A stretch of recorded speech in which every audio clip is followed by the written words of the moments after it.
What makes the nerve cells, also called neurons, so special? They produce and conduct electrical signals.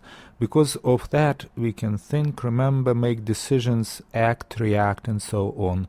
If I speak, it's because of those electrical signals. If you listen and watch, it's because of those signals. But what is the signal? We call it action potential, or AP. Where is it? It spreads along the cell membrane like a wave, shown in the picture by the arrow. Now we need to look closely at the membrane and all the electrically charged particles on both sides. First of all, most of those electrically charged particles, molecules and ions, cannot easily pass across the membrane. They are separated by it and stay either inside in the cytoplasm or outside in the extracellular fluid. On balance, there are more negatively charged particles inside and more positively charged particles outside. Why is that? One of the reasons is the proteins. They are mostly negatively charged, and there are many more proteins inside the cell than outside. In a way, it is similar to the electrical battery that you see in the top right corner. There are two poles, positive and negative. We can say that the membrane that separates the charges is polarized. There's plus on one side and minus on the other. Then what is polarization? It is the usual state of the membrane, negative inside, positive outside, that's all. Can we measure this difference? Yes, it's been done by getting one wire inside the cell and another outside. The difference is called transmembrane potential, and in a resting cell it is about 70 millivolts. You don't have to remember the number, just know that it is negative because the inside of the cell is negatively charged, and we call it appropriately resting potential, RP. You can see this RP on the right. It is represented by the horizontal line on the graph, and it is not changing much as the time goes by. Another important fact is the sodium and potassium ion concentrations. Sodium Na+, is in red, and potassium K+ is in green. You can see that there is much more sodium outside the cell than inside, and there is much more potassium inside the cell than outside.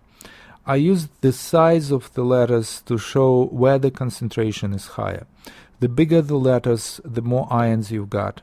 Actually, the difference is much greater than that. There may be many times more of the ion on one side than on the other. With such great concentration differences, there is some leakage. There are so-called leak channels in the membrane, both for sodium and potassium.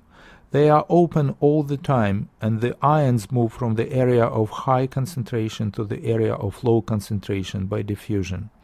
This movement is shown by the arrows from high level to low. The leakage is small but continuous, and it can change concentrations over time. Imagine a boat with a leak. What do you do to keep it afloat? You need to pump the water out. It is the same with ions. There are so-called sodium-potassium pumps in the membrane, proteins that move sodium out and potassium in from low level to high. This is active transport, and it requires ATP for energy. For each ATP molecule used, 3 sodium ions get out and 2 potassium ions get in. I always forget which one is 3 and which one is 2, but I remember that the electrical balance is negative. 3 pluses out and 2 pluses in means a loss of 1 plus for the cell, which makes the cytoplasm less positive and more negative. Also, I remember that there is more sodium outside, which means that 3 pluses out is for sodium, as it goes from low level to high. Then 2 pluses in is for potassium, which also moves from low level to high. Now the stage is set for generating the action potential. All you need to remember is that inside is negative and there is more sodium outside and more potassium inside. In the second part, we will see how the movement of sodium and potassium ions across the membrane changes the transmembrane potential. It goes from negative to positive and back. This fast change up and down is what we call action potential.